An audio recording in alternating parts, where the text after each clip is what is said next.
зад парламента.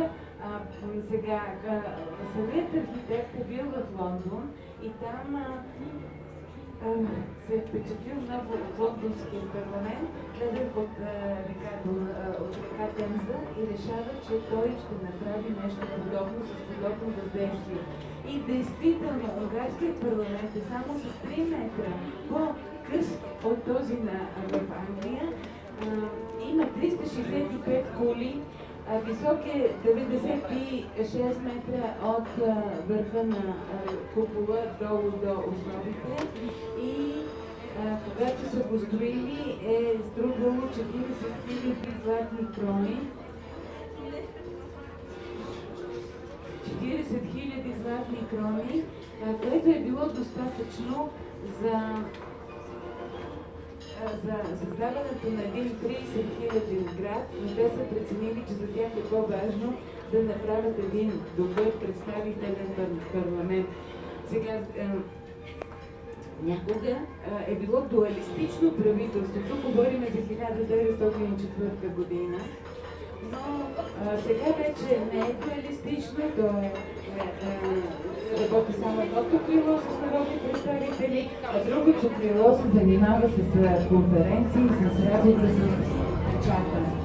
И сега гледаме през Дунава, вече от нашата дясна страна и виждаме горе Будайската крепост, където ние всички бяхме днеска и виждаме красивата всеки момент очакваща много стъпни църква на Матияш, на красивия хотел Хилтън, признат за най-красив хотел Хилтън от цялата верига в света.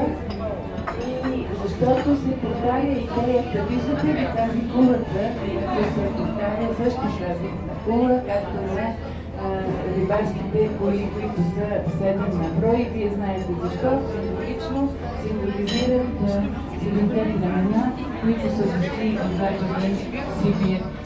Пред тях виждаме една асиметрична червена църква, на която дръвчето няма кръстче, дръвчето има стекле. Това е една протестантска църква. Сега има много протестанти в Унгария, също както и в Германия, в Швейцария и в Англия, но преобладаващите вярващи в Унгария са католици. И сега продължаваме.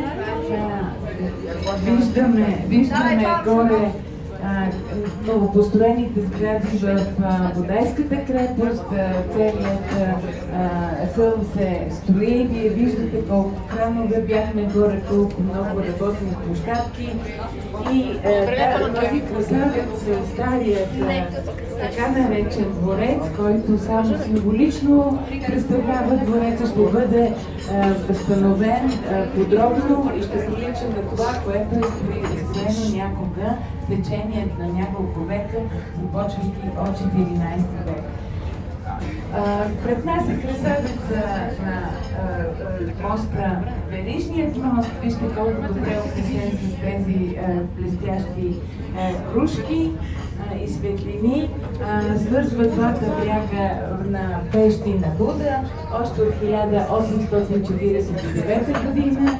И от тук в страната на Пещ, от нашата лява страна, се вижда един прекрасно осветен хотел, който се казва Four Seasons и е признат за четвъртия най-елегантен хотел в света от веригата на Four Seasons. И някога, когато Путин беше тук на гости и знаехме къде спи, той отсядаше именно в него. Една нощ струва 4000 евро.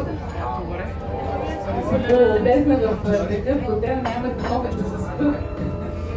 И така, виждаме от тук връзката с Буда, с прекрасния тунел, който е построен отново за празника на Милениум и е в течение само на 6 месеца, високи 10 метра, и дълъг 360 метра. Уникално кратко за времето с прекрасно строителство и Тук виждаме две неща. От дясно виждаме под самия дворец един прекрасен увеселителен младежки център, който бе възстановен сега преди 5 години.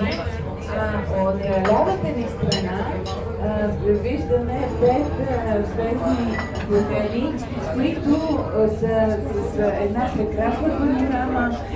Всички стаи на хотелите гледат към Дунава, но след войната, понеже много бомби са паднали върху тях, има интерконтинентални маршрут, които са установявани в този типичен за социалистическия реализъм стил. Обаче това не им харесва и те до ден днешен се чудят какво да измислят и какво да направят, за да променят тази фасада.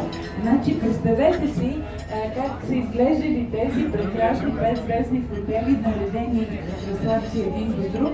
Приличали са всички на тази сграда, която се вижда малко по-навътре. Казва се тази сграда Вигато и вътре има място за конференции, за концерти, за изложбени зали, горе на 5 етаж.